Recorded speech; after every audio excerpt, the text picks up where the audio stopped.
buenos días. Hoy es sábado 21 de noviembre del 2020. Estamos transmitiendo en vivo desde la ciudad de Culiacán, Sinaloa, México, a través de la página que el Cuarto Pulso tiene en internet, en Facebook, para todo el mundo.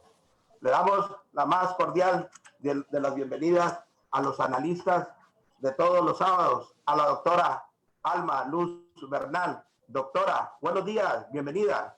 Gracias, amigo doctor Julio Sergio Alvarado. Muy buenos días a todos. Gracias a quienes nos acompañan y a quienes nos hacen el honor de seguirnos sábado a sábado. Muy bien. Le damos también la más cordial de las bienvenidas al maestro David López Aguilera, desde la ciudad de Chihuahua, Chihuahua. Maestro, buenos días, bienvenido. Buenos días, Julio Sergio. Buenos días, doctora Alma. Mucho gusto al maestro Juan Roberto Velasco hasta Perú. Saludos de aquí, desde México, y como siempre, un honor estar en tu programa, Julio Sergio. Muchas gracias. Por supuesto, le damos la bienvenida a nuestro invitado especial del día de hoy, al doctor Juan Roberto Velasco Barahona. Doctor, muchas gracias por haber aceptado nuestra invitación. Por favor, licenciado Julio Alvarado, para mí verdaderamente es un honor poder compartir un panel, un tema tan importante que tiene que ver con toda la coyuntura a nivel de toda América. Y bueno, muy gustoso, y ya no a responder las preguntas que se me hagan el día de hoy. Y por vuestro intermedio, también saludar a las demás panelistas, a la doctora Alma y al doctor David López. Un placer, doctor. Gracias. Queremos mandar un saludo también especial al maestro Gilberto Martínez Zapodaca, analista permanente del Cuarto Pulso. Hoy día está en la hermana República de Cacalotán y no hubo condiciones para que se conectara el día de hoy. Un saludo, maestro, sé que nos estás viendo y escuchando, te mandamos un saludo. La semana que pasó del 9 de noviembre a la fecha, Perú ha vivido una crisis política derivada de una estabilidad política previa. En una semana, Perú tuvo 3 presidentes en la figura de Martín Vizcarra, Manuel Merino y actualmente Francisco Sagasti. Estas crisis ha sido mayormente cuestionada por los jóvenes en Perú. Lo derivó las protestas. La salida de Martín Vizcarra fue destituido por un Congreso que pues no tenía la mayoría en el Congreso, precedido por actos de corrupción y señalamientos, al menos señalamientos de corrupción. ¿Cómo están viviendo en este momento? Vamos a poner el video para tener el contexto, el análisis. Adelante. La destitución del expresidente peruano Martín Vizcarra y su reemplazo por el presidente del Congreso, Manuel Merino, quien asumió el martes, provocó una convulsión social en este país con manifestaciones y protestas callejeras. ¡Pobre Dios, oportunista, convenido, que está haciendo la El congresista Omar Cheade, que respaldó en el legislativo la declaración de vacancia del mandatario saliente, manifestó su deseo de que el nuevo gobierno garantice las elecciones del 17 de abril. Por un Perú mejor, estamos en las calles. Lo que espero es, y lo ha prometido ayer el señor Merino con un comunicado, es que va a garantizar las elecciones generales, va a respetar como debe ser el calendario electoral, tiene que hacer una defensa total del tema sanitario que ha sido despreocupado por este gobierno. Perú vive su peor crisis política y un reflejo de estas situaciones que en menos de 5 años ha contado con 3 presidentes: Pedro Pablo Kuczynski de 2016 a 2018, Martín Vizcarra de 2018 a 2020 y Merino, que debe dejar el cargo el 28 de julio próximo. Todo esto ocurre además en medio de una crisis económica y una crisis sanitaria de salud. Se dice que Perú tiene la mayor muerte per cápita en cuanto al coronavirus se refiere. ¿Cómo están pulsando todo esto en Lima, en Perú, doctor Juan Roberto Velasco? Gracias, licenciado. Bueno, efectivamente, ¿no? Parte de lo que acabamos de ver en este reportaje es cierto, pero como les dije en la antesala, ¿no? El Perú ha pasado de ser un país presidencialista a tener un modelo más parlamentarista, ¿no? Esta crisis sanitaria, esta emergencia nacional sanitaria, donde el Instituto Nacional de Salud ha señalado que aproximadamente hay 37.000 muertos, pero sin embargo, el Registro Nacional de Identificación Civil, que ve a las personas vivas que están en el Perú, señala que en un paralelo del año 2019 al año 2020, aproximadamente habrían muerto más de 100.000 personas, pero sin embargo el Estado peruano señala que solamente la tercera parte habría fallecido. Entonces ahí hay un problema de cifras de que no concuerdan, pero sí el promedio de muerte per cápita en Perú es el más alto de toda América, ¿no? Perú se calcula que tiene entre 33 y 34 millones de habitantes. Y definitivamente la pregunta que me hace es cierto. Acá en el Perú la crisis ha sido, a pesar que fue uno de los primeros países en Sudamérica en tomar medidas sanitarias, pero ha sido el país que más muertes ha tenido. Pero la coyuntura política, lo que ha pasado en los últimos meses en Perú, ha hecho que la gente que estaba confinada en sus hogares, que estábamos haciendo trabajo remoto, los jóvenes hacían actividad académica desde los hogares, todos han salido a protestar. Se calcula que aproximadamente en las 5 marchas que han habido, han salido aproximadamente 1 millón de jóvenes solo en Lima, entre Miraflores, los distritos de San Isidro, Lince, y en Lima Centro, que es donde está la parte de la capital, digamos, del Perú. Se calcula que por lo menos 1 millón de jóvenes han salido a protestar y que, bueno, ha traído pues consecuencia de que pasen los presidentes, pero como que pasara el agua, ¿no? Sí, se ha dicho que en Perú es muy fácil destituir a un presidente por el sistema que tienen, ¿no? Que solamente es una cámara, es unicameral, no hay como acá en México una cámara de diputados y una cámara de senadores, que eso da mucho margen a mucho la facilidad para que se destituyan los presidentes. Y luego además que hay una enorme cantidad de partidos políticos. Hay 24 partidos políticos en el Perú, es una locura. Me parece que eso es lo que ha dado margen. Pero más allá de esto, doctor, la inestabilidad que trajo como consecuencia la crisis política de Perú data desde los tiempos de Alberto Fujimori, de Toledo, de Alan García, de Kuczynski. No es de ahora. El Perú ha vivido inmerso en la corrupción desde hace muchos años, ¿no? Efectivamente. Yo creo que este mal endémico de la corrupción que ataca los cimientos más duros, no corroe la sociedad y ha destruido a nuestra nación, habría que hacer un paralelo, ¿no? Yo creo que esto empieza en el año 92, justamente cuando el presidente Alberto Kenya Fujimori disuelve el Congreso. El Perú, efectivamente, como ha mencionado, tenía un sistema bicameral. Teníamos nuestra Cámara de Diputados y nuestra Cámara de Senadores. Y a partir del año de 1993 pasa a ser un sistema congresal, con 130 congresistas elegidos naturalmente por voto popular.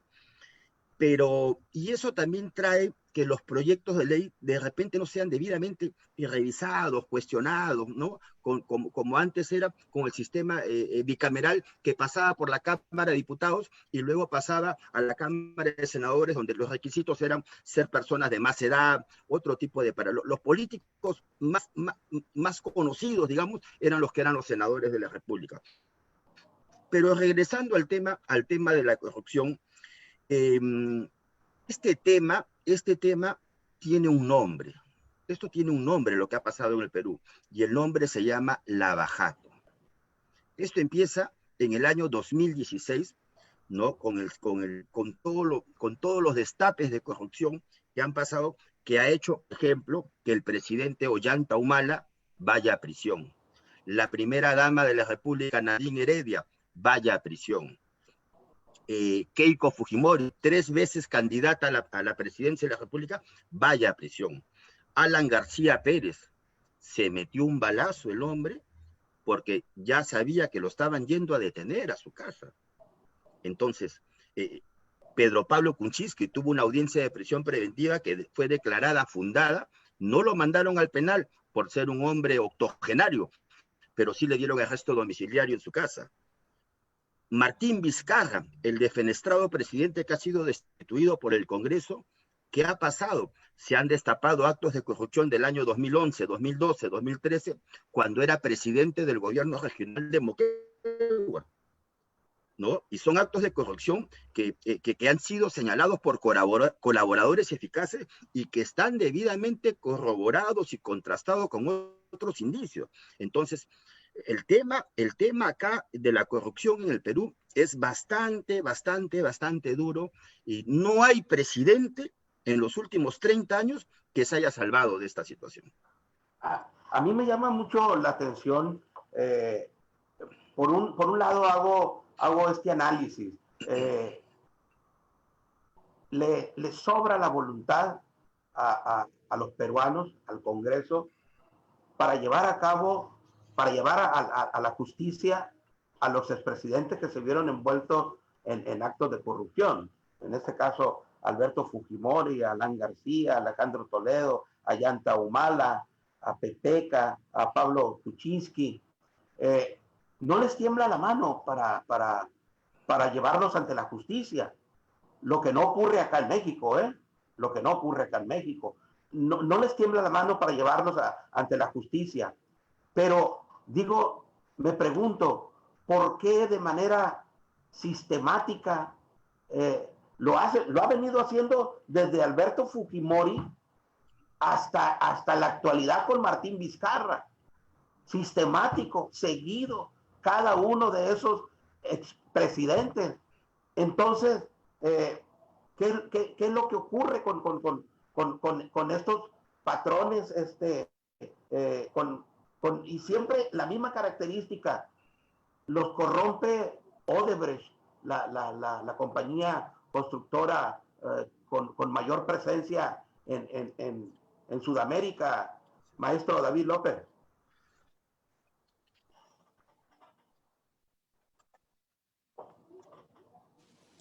Sí, mira, hay una situación sumamente interesante, ¿no? Yo pienso que este es un fenómeno no solamente de Perú, ni de México tampoco, es un fenómeno que se está presentando en toda Latinoamérica, Julio Sergio. Un fenómeno que se está presentando en Latinoamérica en donde la gente, específicamente los jóvenes, han buscado el combate a la corrupción, ¿verdad? Hemos visto inmersos a todos nuestros países hermanos de Latinoamérica y a nosotros como mexicanos, gobiernos sumamente corruptos, gobiernos de excesos, gobiernos de descaros, gobiernos que han generado graves deudas públicas, grandes retrocesos para nuestros países. Por eso el fenómeno, por ejemplo, en México, de la llegada de Andrés Manuel López Obrador, en donde el discurso se centra principalmente en el combate a la corrupción, pues es eso, Julio Sergio, es ese matiz que siempre hemos buscado en la actualidad. Entonces, pienso yo que es un fenómeno latinoamericano. Creo que en Perú han tenido la valentía porque más de la mitad de sus expresidentes ahorita están en la cárcel.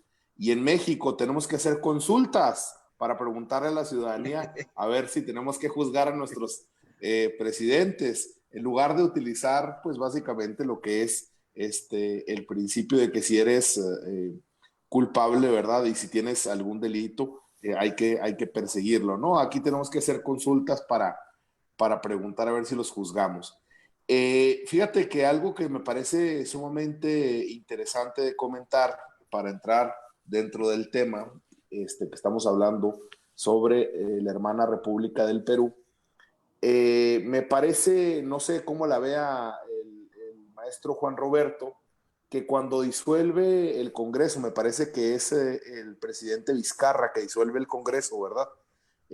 Comete, ahora sí que para buscar el apoyo popular, porque no lo tenía al Congreso de su lado, ¿cuál fue el error que cometió el presidente Vizcarra?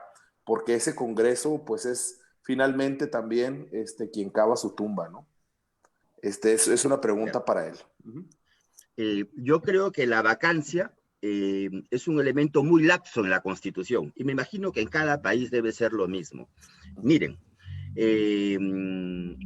los últimos dos presidentes, Martín Vizcarra y Kuczynski, perdieron el control del Congreso, ¿no? Siempre los anteriores presidentes o los que los han antecedido tenían la mayor cantidad de parlamentarios o de congresistas. Ahora, Martín Vizcarra le hizo una jugada a Pedro Pablo Kuczynski. Martín Vizcarra era su segundo vicepresidente. Y él fue quien promovió la vacancia presidencial. Se destapó lo de Odebrecht y el Congreso, antes que lo vacaran, PPK, Pedro Pablo Kuczynski, renunció. Lo mismo, como decimos los peruanos, le han dado una cucharada de su veneno a Martín Vizcarra. Lo mismo acaba de hacer este Congreso con Martín Vizcarra. Ahora, hay que tener un punto muy en cuenta, que todo este millón de muchachos, de jóvenes que han salido a la calle, ojo, no han salido a defender a Vizcarra, porque yo particularmente creo que el tema de la vacancia moral, que ya es otro tema, un tema que se está debatiendo en el Tribunal Constitucional y que acaban de declarar fundada la demanda constitucional. O sea, este elemento moral que no estaba descrito en nuestra Constitución Política del Estado peruano, a partir de ahora ya hay un concepto, o en todo caso el TC, el Tribunal Constitucional, ha sentado un precedente de que, carambas, una persona que es amoral, una persona que es inmoral, no nos puede gobernar.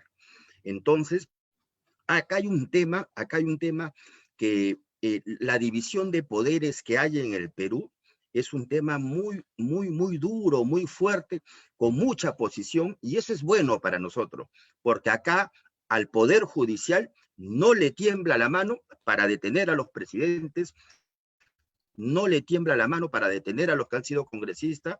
Tenemos el caso del presidente del Poder Judicial, César Inostroza Pariachi, quien fuera presidente del Poder Judicial del Callao, vocal supremo de la Corte, presidente de la Sala Penal Transitoria de la Corte Suprema de todo el Perú. Lo estamos extraditando de España en estos momentos y le espera una condena dura seguramente. Entonces, acá la división de poderes funciona, sino que tenemos un problema muy delicado, que es el maldito dinero. Lamentablemente, discúlpeme que lo diga así, pero el dinero, la plata, es el problema que hay en el Perú. Así es la situación. Recibir coima, ¿eh? Sí, efectivamente. Miren, ¿por qué sale Martín Vizcarra? Porque se destapa una carpeta fiscal y sale. Lo que pasa que yo considero que es un tema tonto.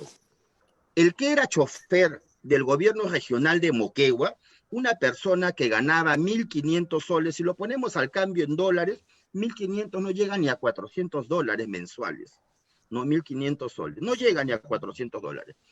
En aquella época, ¿no? Estamos hablando del año 2013. ¿Qué había pasado con este señor? Se iba al banco y cobraba en soles 1 millón de soles, como decir $300.000. Han hecho 3 cobros, o sea, más de 3 millones de soles le cobró el chofer. ¿Y quién era el chofer? El chofer del presidente del gobierno regional de Moquegua. Y aparte, también se había presentado a las oficinas de Obrainsa, que eran las empresas aliadas de Odebrecht, iban y recogían dinero. Todo eso, los gerentes, trabajadores, funcionarios del banco, el chofer, han contrastado, han corroborado y han reafirmado lo que viene a ser la tesis incriminatoria, la teoría que está presentando el fiscal Germán Juárez Atoche, ¿no? ante el juzgado penal.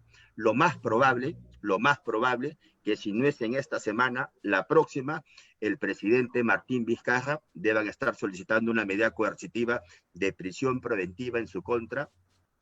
Y ojo, existen fundados y graves elementos de convicción, ¿no?, que respaldan, que acreditan, que le dan fortaleza, que corroboran la imputación fiscal, y muy probable que tenga que ir a una cárcel el presidente Vizcarra. Muy probable. En la Edad Media juzgaban, sentenciaban, y la pena capital por robar, y lo hacían en las plazas públicas. ¿Cuál era la intención de cortarle las manos como una sanción en las plazas públicas? ¿Cuál era la intención? La intención era que la demás gente se enterara, viera lo que le podía suceder a ellos también si robaban. ¿Y qué ocurría en las plazas públicas? Que mientras los que estaban viendo el evento en donde le iban a cortar las manos a aquella persona que robó, otra le estaba sacando del pantalón la cartera al que estaba distraído. Bueno, esta analogía ¿no ha servido entonces haber llevado a todos estos expresidentes más allá de la voluntad que se tenga para hacerlo? ¿Qué es lo que ha fallado, doctora Alma Luz Bernal? Con todo el respeto por ser un país ajeno y no vivir en el día a día, voy a hacer mis comentarios. Velasco, si me lo permite, desde la apreciación externa. Percibo que hay un conflicto entre el Tribunal Constitucional y los poderes políticos, que la raíz estriba en esa figura de moción de vacancia, el cual es manejado a modo, que existen desde muchos años a nivel internacional el conocimiento y en algunos momentos por algunas ONG acreditación que el país Perú junto con México están en un rating muy elevado de corrupción y que este tiene un trasfondo. Y entonces con el presidente que llega y amenaza con que no va a permitir la inmunidad parlamentaria, empieza la efervescencia porque hay investigaciones a muy altos mandos, ministros, etcétera, que por supuesto no les conviene esta figura. Y me llama mucho la atención una expresión, por eso dije con todo respeto, doctor Velasco, me llama mucho una expresión que dice: la democracia sustentada en la dictadura de los votos. ¡Ah, caray! ¿O es democracia o es dictadura? ¿A qué figura estamos refiriendo? Y ahí va la pregunta para usted, estimado doctor Velasco. Ándale. Esta lucha de poderes entre el Tribunal Constitucional y el poder político, ¿puede pasar en México? Yo dije con todo respeto, percibo su país, ahora le pregunto allá para acá, ¿puede pasar en México? A ver, primero me voy a centrar en lo que es nuestra Carta Magna, nuestra Constitución Política del Estado. El Perú es un estado constitucional y social de derecho, democrático. Así lo señala nuestra Carta Magna. El Tribunal Constitucional, por si acaso, no es parte del Poder Judicial en el Perú. En el Perú, el Tribunal Constitucional es un organismo autónomo que tiene autonomía propia y también tiene su Código Procesal Constitucional. El Poder Judicial es uno de los poderes del Estado, al igual que el Poder Electoral, al igual que el Poder Legislativo y el Poder Ejecutivo del presidente. Nosotros tenemos 4 poderes en el Perú. ¿Cuál es la labor del Tribunal Constitucional? El Tribunal Constitucional dirime los casos competenciales judiciales acá en el Perú. Por ejemplo, el Congreso ha debatido, se han matado los congresistas peruanos debatiendo el tema, la causal de moral para llegar a una vacancia presidencial, porque nuestra Carta Magna no era clara, había un vacío legal que ha hecho el TC, se acaban de pronunciar señalando que efectivamente una persona inmoral, una persona moral, no tiene capacidad para gobernar una nación. ¿no? Ahora, en el tema de México, para dar una apreciación, tendría que conocer, creo, un poco el sistema que rige los Estados Unidos de México, ¿no? Para poder, digamos, responder a cabalidad esta pregunta, ¿no? Pero en el Perú eso es lo que pasa. Es el supremo intérprete de la Constitución. El Tribunal Constitucional dirimió, por ejemplo, el caso de Alberto Fujimori. Cuando Pedro Pablo Kuczynski entra al gobierno peruano en el año 2016, 28 de julio del 2016, Kuczynski, por querer llevarse bien con los casi 80 congresistas que tenía el fujimorismo, Kuczynski tenía una pequeña mayoría que hizo PPK, que hizo don Pedro Pablo Kuczynski. Le dio libertad a don Alberto Fujimori, lo sacó del penal, lo indultó bajo el pretexto de que tenía, bueno, es un hombre mayor, pero que tenía enfermedades terminales. Lo sacó del penal, le formuló un indulto humanitario, una gracia presidencial, le llamamos los peruanos, que hizo el Poder Judicial, y reclamó y le pidió al Tribunal Constitucional que dirimiera sobre esto. ¿Qué dijo el TC? No. Ha cometido delitos de lesa humanidad. Y la Constitución dice, aquellas personas que cometen delitos de genocidio, de lesa humanidad, no pueden ser beneficiados con una gracia presidencial. Por tanto, y los regresaron al penal. En estos momentos, el presidente Alberto Kenya Fujimori se encuentra bastante delicado de salud, pero está en el penal, no sale del penal. Adelante, doctora Alma Bernal. Gracias, doctor.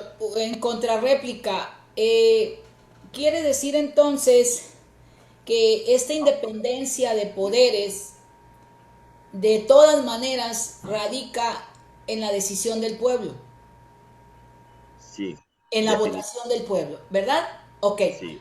Pero si tenemos en cuenta que hasta ahora el Tribunal Constitucional, como lo acaba de decir en estos días, después de la moción que le dieron de renunciar a Vizcarra, hasta ahora resuelve sobre a qué se debe de estreñir de acuerdo a la Constitución, en que no es facultado moralmente. Los años anteriores, porque ya tenemos más de 30 años en que quitan y ponen el presidente del Perú, ¿por qué no se habían atenido a las normas internacionales y demás tratados para venir a resolver esta vacante?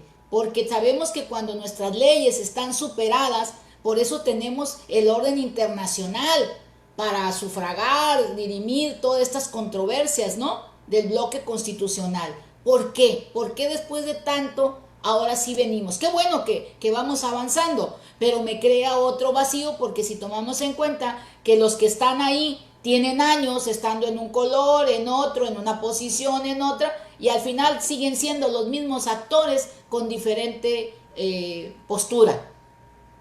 Le voy a decir la palabra mágica, porque es una palabra mágica: inmunidad. Acá en el Perú, han pasado, cuando empieza este programa, pasaron un reportaje entrevistando al congresista Omar Chejade. Omar Chejade estuvo detenido también ha pasado por el penal. Pero ¿qué pasó? Tuvieron que terminar su periodo congresal hace aproximadamente 12, 13 años, uno de sus periodos como congresista, ¿no? ¿Y qué lo cubría? ¿Qué le impedía en ese momento, a pesar del delito, ir a un establecimiento penitenciario? La inmunidad parlamentaria. Y lo mismo pasa con jueces, lo mismo pasa con fiscales. De frente no se van al penal, tiene que terminar el periodo que ellos tienen bajo esa bendita palabra de inmunidad, y después de ello recién son procesados y van a los penales. Por si acaso, en el Perú, en este momento, estuve leyendo un foro del Colegio de Abogados, tenemos aproximadamente 25 jueces penales que están presos en todo el Perú. O sea, si algo tiene bueno el Poder Judicial peruano, es que no le tiembla la mano para iniciar procesos penales y meter a la cárcel a los delincuentes, ¿no? Así. Ese es precisamente el problema. Adelante, maestro David López. Te vi con la intención de participar. Sí, estaba aquí. Ok, fíjate que me parece sumamente interesante la división de poderes que existe, que nos comenta el doctor Velasco en el Perú. Mientras en México vivimos prácticamente un sistema presidencialista, pero que en lugar de sistema presidencialista, ¿verdad? Y en lugar de existir esa división de poderes, pareciera una monarquía en donde a la manera de los grandes reyes de Francia, el Estado soy yo. Entonces, en donde el presidente de la República, con su mayoría que tiene en el Congreso, aquí sí somos un sistema bicameral, con su mayoría que tiene el Congreso, poniendo ministros en la Corte a diestra y siniestra, ordenándole al presidente de la Corte las decisiones que tomar, qué hacer y qué no hacer. Ahora sí que a la manera de la frase, la democracia sustentada en la dictadura de los votos, el pueblo es sabio, aquí en México. Esa es la frase de nosotros, Juan Roberto Velasco. El pueblo es sabio. Y como el pueblo es sabio, bueno, pues el dedito del presidente hace y deshace con nuestro país.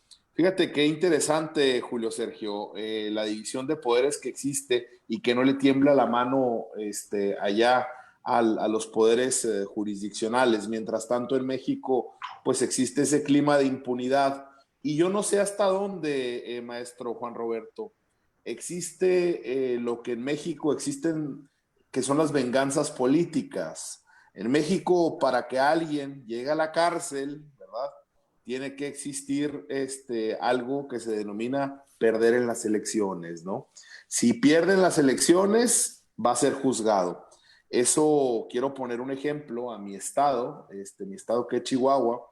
César Duarte se las jugó todas por el todas, pierde su candidato, y es entonces cuando Javier Corral lleva a cabo una persecución en contra de él. Yo le aseguro que él, si hubiera ganado las elecciones, su candidato, no hubiera existido una persecución, sí, a nivel federal, pero no como existe ahorita a nivel estatal, donde se han reunido todas las pruebas. Aquí en México sí existe eso. Y fíjate, figuras muy similares que existen en Perú para todos los abogados que nos escuchan. Por ejemplo, en Perú, lo que entiendo, maestro Juan Roberto, existen 4 poderes, ¿verdad? Que el Tribunal Constitucional es independiente del Poder Judicial. ¿Estamos de acuerdo? Si lo entendí bien. Conforme, Okay. conforme. Mientras en México existen los supuestos 3 poderes, y el Supremo Tribunal Constitucional en México vendría a ser la Suprema Corte de Justicia, que es parte del Poder Judicial también, no esa parte, ¿no? Judicial. También, así es, también veo que en Perú existe, y porque lo he sabido por algunos amigos peruanos, que existen figuras como la jurisprudencia, ¿verdad?, y como otras figuras más que tienen nuestras federaciones. La verdad es que yo quiero hacerle una pregunta al maestro Juan Roberto Velasco, porque no entiendo aún todavía cómo es el proceso para enjuiciar, por ejemplo, a algún presidente en el cargo, porque ahorita usted habló de una figura de una protección que en México vendría a ser el fuero. Para que le entiendan quien nos escucha, en México venía a ser el fuero, y para que el fuero, ¿verdad?, termine, hay una figura que nosotros le llamamos declaración de procedencia, ¿verdad?, en donde para poder enjuiciar a una persona que tiene esa protección constitucional, se tiene que llevar a cabo un proceso, ¿verdad?, que lo lleva a cabo el Congreso, que se llama declaración de procedencia, para que después los tribunales puedan juzgarlo. En el Perú, ¿qué es lo que existe similar a esa figura jurídica que se llama declaración de procedencia? Esa es mi pregunta. ¿Cómo se llama la figura o cómo es el proceso para poder enjuiciar a quien tiene esa inmunidad constitucional? Bastante claro vuestra pregunta, doctor. Mire, le voy a poner un ejemplo. Se lo voy a explicar con un ejemplo, el tema de la inmunidad parlamentaria, de la inmunidad presidencial, y cómo es el camino para que una vez que la persona termina el mandato pueda ser investigado y procesado. Y esto también trajo un debate con el TC aproximadamente hace 30 días. Cuando se destapa la corrupción o los hechos de corrupción por colusión, cohecho activo específico contra Martín Vizcarra,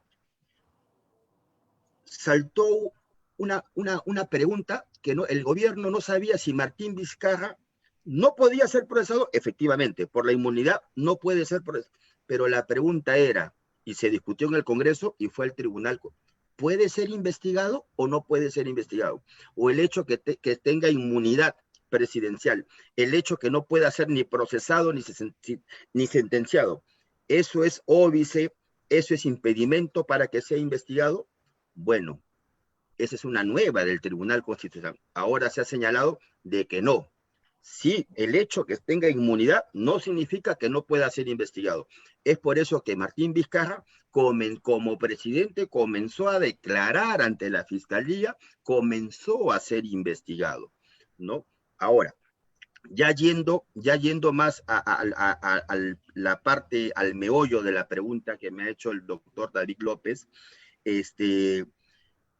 la estructura procesal para los congresistas, para los presidentes del Poder Ejecutivo, para los miembros del Poder Judicial, para los miembros del Poder Electoral, es una vez que acaban su mandato.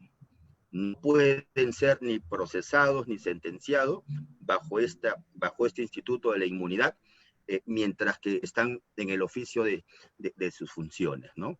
Ahora, en el introito de esta pregunta que me hizo el doctor David, hay un tema que no quiero dejar pasar por alto y que tiene que ver con la corrupción y tiene que ver con un poder oculto en nuestro Estado. Y es el famoso quinto poder, el periodismo, los medios de comunicación, que acá en Perú, por ejemplo, el Grupo El Comercio, ¿no?, que maneja América Televisión, maneja el Trome, o sea, acá los poderes, el poder del periodismo en este país, así como decían hace unos años que Odebrecht ponía y sacaba a presidentes, acá el periodismo o bien te levanta o bien también te destruye, ¿no? Acá en el Perú, este poder oculto, digamos, del periodismo, resulta ser un poder también que mueve sus tentáculos de una manera increíble acá en esta nación. Porque hay lamentablemente, pues, los dueños, está concentrado, los medios de comunicación son propietarios de empresas, pues, multiniveles. Por ejemplo, Graña y Montero, una de las empresas denunciada conjuntamente con Marcelo Odebrecht, los propietarios de Graña y Montero son los propietarios de América Televisión. Entonces, si todos los canales de televisión, ¿no?, los días domingo, en hora punta, 8 de la noche PM, pasaban reportajes sobre la corrupción, ¿cómo hacía, por ejemplo, los programas de Canal 4 de América Televisión? Si sus propios propietarios, los propios dueños, también estuvieron detenidos en el penal de Piedras Gordas, en el penal de Ancón 1. O sea, hay un conflicto de intereses, así que se contraponen diametralmente en nuestra nación.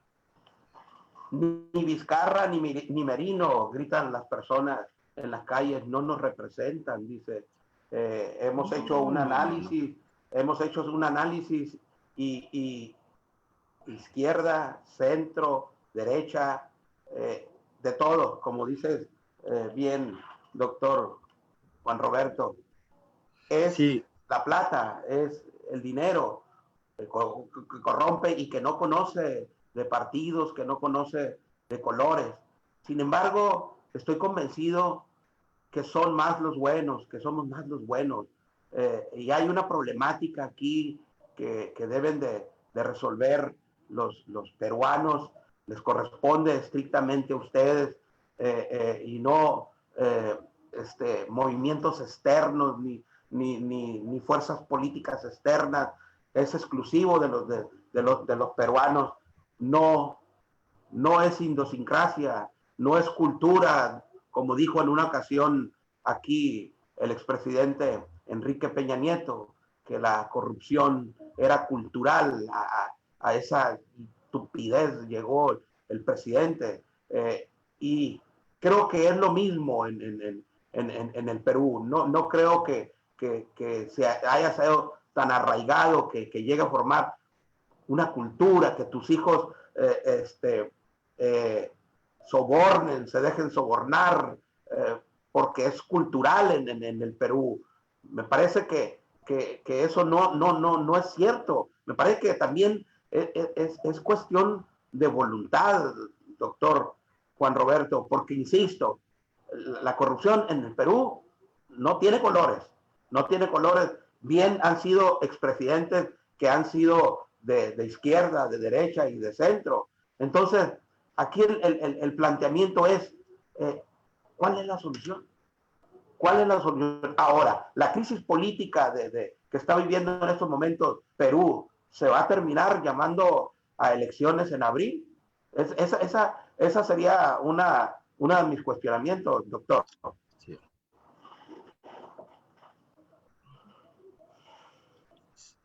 Bueno, ya se emitió el decreto supremo para las elecciones, ¿no? Que van a ser entre marzo y abril del año 2021, ¿no? Y el presidente que ingresaría, el nuevo presidente, Dios quiera que sea así, el próximo 28 de julio, en las fiestas patrias peruanas del año 2021, ¿no?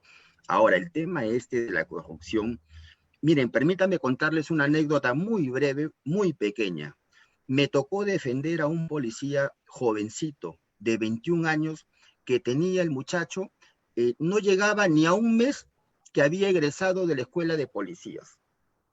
A este chico lo graban cogiendo 40 soles, que le pide a una persona 40 soles. No, efectivamente, estamos hablando de un tema de cohecho, aquel que pide la dádiva. Bueno, le pide los 40 soles, le ponen la cámara, al momento nomás lo detienen en un operativo al policía. El mismo grupo al que pertenecía. Y cuando la jueza, el chico estaba detenido, le pide explicaciones al muchacho, ¿qué creen que le responde el chico? Ha salido en todos los medios de comunicación, ¿eh? El chico le dice, doctora magistrada, yo me he robado 40 soles porque los necesito.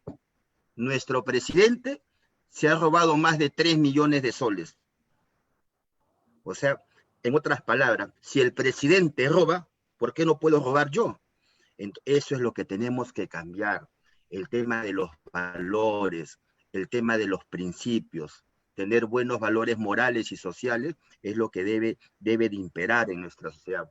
Pero esos temas, mis queridos miembros de este panel, eso no se aprende en el colegio, eso no se aprende en la universidad, eso no se aprende en las escuelas de posgrado, en las escuelas de doctorado, eso se aprende de casa, eso se aprende de casa. Sí, y entonces, en eso tenemos que trabajar los peruanos. El Perú es un país bendito, el Perú es un país minero, un país con una riqueza pesquera extraordinaria, un país donde el tema de la cocina, el tema culinario ha sido explotado muy bien en los últimos años. El Perú es un país, o sea, tenemos buena solvencia económica en estos momentos. O sea, las reservas, a pesar de la pandemia, a pesar de esta emergencia sanitaria, a pesar de que hay casi 7 millones de peruanos que han perdido los empleos, el Perú es un país que tiene mucho futuro, pero tenemos que cambiar lo más importante, nuestras conciencias y nuestro modo de vivir, nuestro modo de ver la vida y sobre todo inculcárselo a los que nos siguen, porque si no, ¿qué va a hacer de nuestros países? No es cuestión... Adelante, maestro David López, adelante.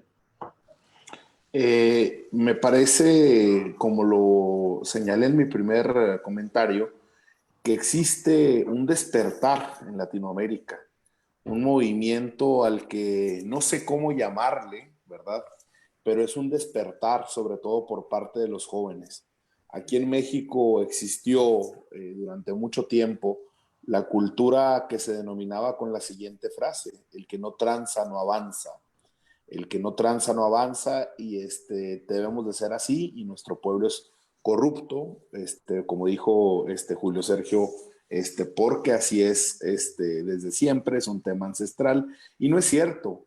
Entre más hemos abierto los ojos hacia el mundo, entre más hemos podido conocer a través de este fenómeno al que denominamos la globalización tecnológica, la globalización de Internet, en donde tenemos acceso a otras cosas, creo yo que se han llevado a cabo diferentes esfuerzos, todavía no muy coordinados, para cambiar un poquito la situación de nuestros países, una situación de desigualdad, una situación de corrupción, ¿verdad? Que todavía no hemos podido resolver, mientras otros países que han avanzado en estos términos ya están buscando, ¿verdad? Su sociedad, otros derechos, más buscar derechos hacia las minorías, buscar ese otro tipo de oportunidades. Nosotros todavía seguimos cargando con este gran lastre que es la corrupción y la desigualdad.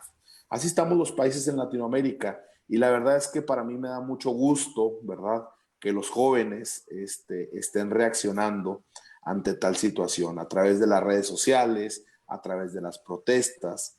Eso me parece sumamente interesante, porque antes nos quedábamos callados, porque antes dejábamos pasar la corrupción, y ahorita creo yo que este movimiento, aunque existe inestabilidad política, aunque a veces haya caídos en guerra, como se dice por ahí, este gran movimiento ojalá que pueda consolidar países más prósperos, países un poquito más limpios, ¿verdad?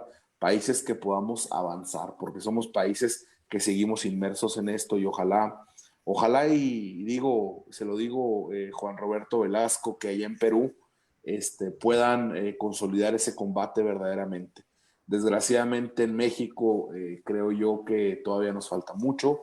¿Por qué? Porque si hablamos de corrupción, y es una palabra que electoralmente vende fantástico, es quizá una de las palabras, si no es la palabra que más vende.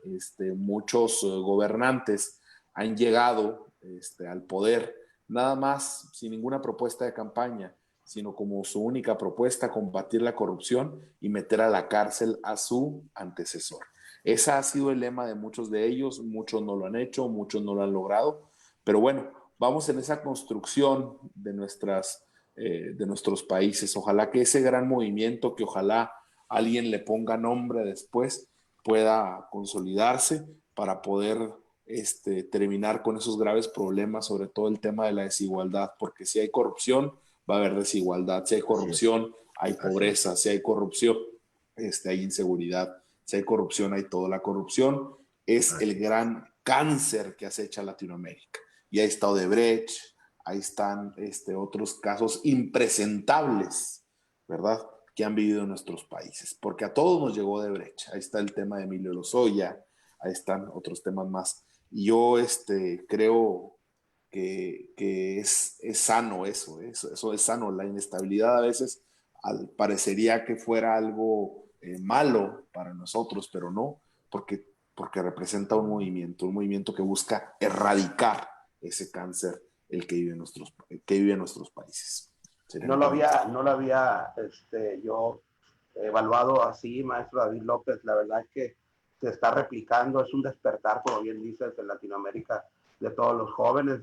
Tenemos en Chile a las muchachitas, a las chiquitas, dijeran los peruanos, manifestándose en contra de tanto feminicidio, y se ha replicado en toda Latinoamérica, como bien dices. Por otro lado, doctor Juan Roberto, planteas aquí como especie de una propuesta para poder acabar o mitigar de alguna manera la corrupción, el hecho de que les enseñemos a nuestros hijos en casa a conducirse con rectitud, pero me parece que eso solamente ataca las causas de la corrupción.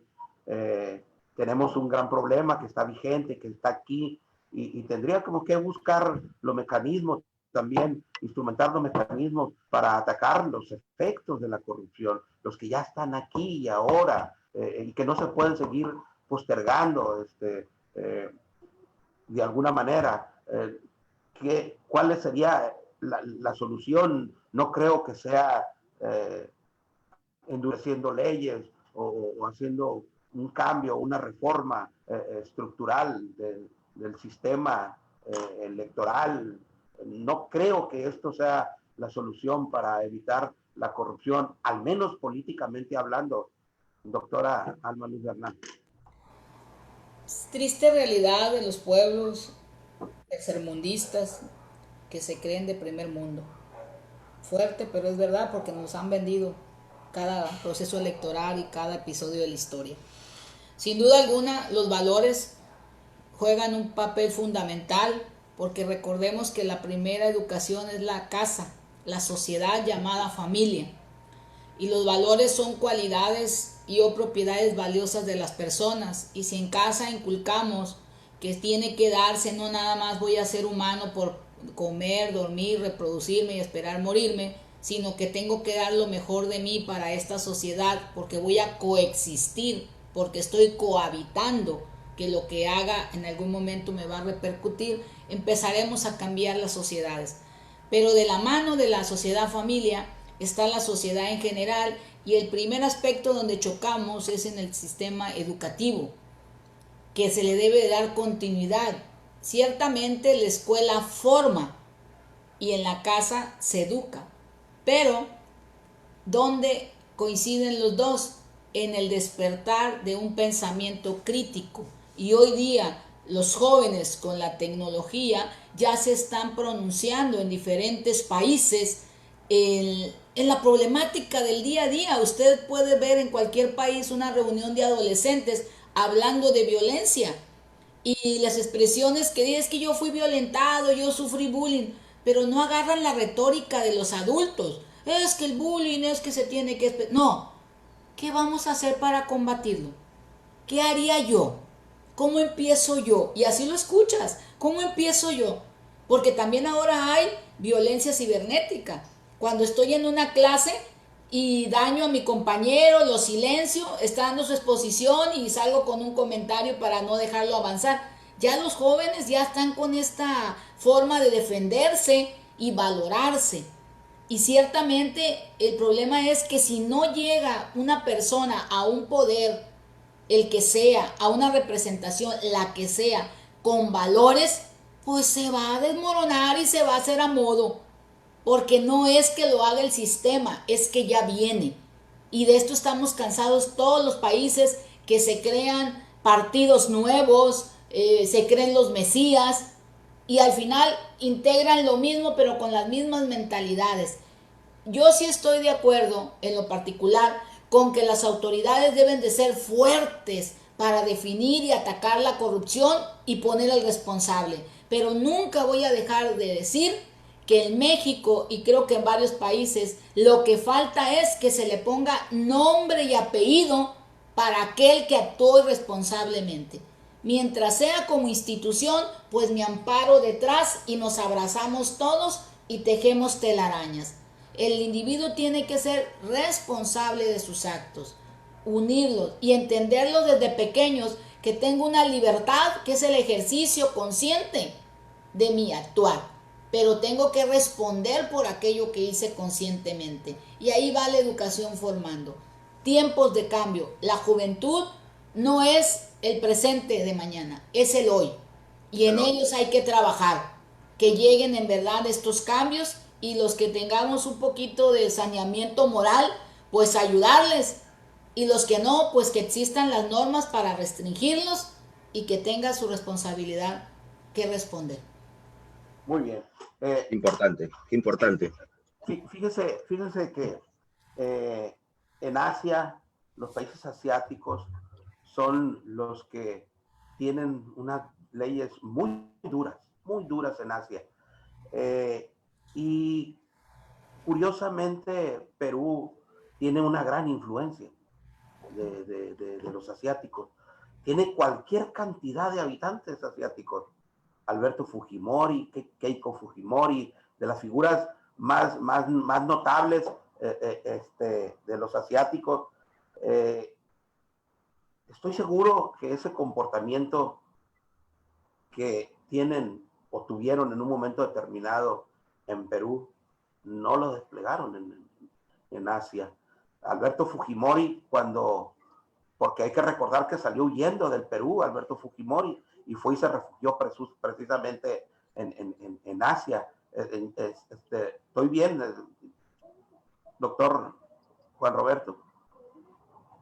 Sí, no, Alberto Fujimori también renunció a la presidencia porque iba a ser detenido y renunció por fax y se escapó, se fue de un avión hasta Asia. Miren, distinguidos miembros del panel. En la época de la independencia peruana, en el mes de julio del año 1824, el libertador Simón Bolívar, en la plaza que ahora lleva su nombre, justamente donde está nuestro Congreso de la República, que es una sede colonial muy bonita, muy hermosa, emitió un decreto, ¿no?, señalando que cada peruano que coja, en aquella época la moneda era real, no era el sol peruano, coja un real, se le iba a cortar la mano. Emitió el primer decreto. Y respecto a la corrupción, ese decreto duró 22 años. 22 años estuvo en vigencia en el Perú y nadie cogió un centavo, nadie. Desde que se derogó ese decreto, la corrupción en nuestro país se ha vuelto un mal endémico. No solamente en los gobiernos. La corrupción en este país ha invadido todos los estratos sociales, todos los estratos que tienen que ver con todos los poderes del Estado. Jueces, fiscales, gobernantes, policías, militares. El general Nicolás de Bari Hermosa Río está preso. Julián Juliá, preso. El general Rodolfo Robles, preso. O sea, el tema de la corrupción en el Perú es un tema a ver, yo me preguntaría, voy a entrar al cargo y todos los que me han antecedido han terminado en el penal o están en el penal. Pero ¿por qué caigo en lo mismo? Es un mal endémico que va a ser muy, pero muy, muy, muy difícil combatirlo. Yo creo que tenemos que inculcarle a nuestros jóvenes, varones, a nuestras damas jóvenes, tenemos que inculcarle que sean hombres libres, de buenas costumbres, de sano juicio, enseñarles que tienen que tener una severa moral. Si no lo hacemos, vamos a ir en un camino oscuro en el cual yo espero que en algún momento las familias, como ha dicho la doctora Alma Bernal, la familia, que es la célula, la unidad más importante de la sociedad, la familia es la encargada. Lamentablemente, a veces los padres de familia se convierten los hogares que en un momento fueron sólidos en hogares disfuncionales, se olvidan que tienen hijos y ahí están las consecuencias, ¿no? Jóvenes que a temprana edad ya están ingresando a los penales porque hurtaron, porque robaron, porque hicieron esto. Los famosos delitos informáticos que acaban de señalar. Allá, ya en el Perú ya tenemos una legislación especial para los delitos cibernéticos, los famosos delitos informáticos, que no teníamos, y hemos cogido una muy buena legislación porque no solamente se ven estafas en temas de transferencias bancarias, no, también en temas cibernéticos, también los delitos menores. Y este año en que nuestros hijos, nuestros jóvenes han tenido toda la parte académica de manera virtual por las plataformas de Microsoft, de Google, las plataformas Zoom, se ven también agresiones. Y bueno, y el tema de la educación, ya sería, hablar de la educación, creo que tendría que ser otro capítulo en otra sesión, porque también es un tema, a mí mi abuelo me decía que todo tiempo pasado siempre fue mejor. Pero, por ejemplo, yo soy ochentero, yo acabé el colegio el año 86, y yo me acuerdo haber llevado curso de educación cívica, curso del educando, y de OBE, orientación al bienestar familiar y educativo. Esos cursos ya no se llevan. O sea, yo sé que los tiempos han cambiado, ya no se llevan, pero ¿saben qué cosa? Nuestros jóvenes los necesitan. Ávidamente. Ahí lo dejo. Ávidamente. Nos quedamos con esta última reflexión del doctor Juan Roberto Velasco Barahona y agradecer, como todos los sábados, la presencia de nuestros panelistas, la doctora Alma Luz Bernal, el doctor David López Aguilera. Mandamos un Muchas gracias al maestro Gilberto Martínez Apodaca. Muchas gracias. Muchas gracias. Un gusto. Saludos hasta Perú, doctor Juan Roberto Velasco. Mucho gusto. Doctora Alma y Julio Sergio, como siempre, muchas gracias. Y como siempre decimos, la mejor opinión es la que tiene nuestro público, los que nos ven y que los escuchan cada semana. Muchísimas gracias por haber aceptado la invitación a la mesa de análisis virtual de Cuarto Pulso, doctor Juan Roberto Velasco Barahona. Te mando un abrazo. Cuídense mucho. Licenciado, que los buenos deseos lleguen a todo México. Gracias. Muchas gracias. Ahí lo visitamos por un ceviche. Por favor, ni bien pise en Lima, el licenciado Alvarado tiene mi teléfono, encantado los voy a recibir, y sobre todo para que disfruten de todo el desarrollo culinario que ha habido en el Perú, que está siendo también una fuente de ingreso muy, muy importante el tema culinario. Tenemos mucho turismo que vienen solamente por el tema culinario al Perú. Un ceviche peruano que me invitó el doctor Juan Roberto en el Callao. Claro. Otro mundo. Nos vamos. Muy bueno. Por favor, para bienes para todos ustedes, para bienes.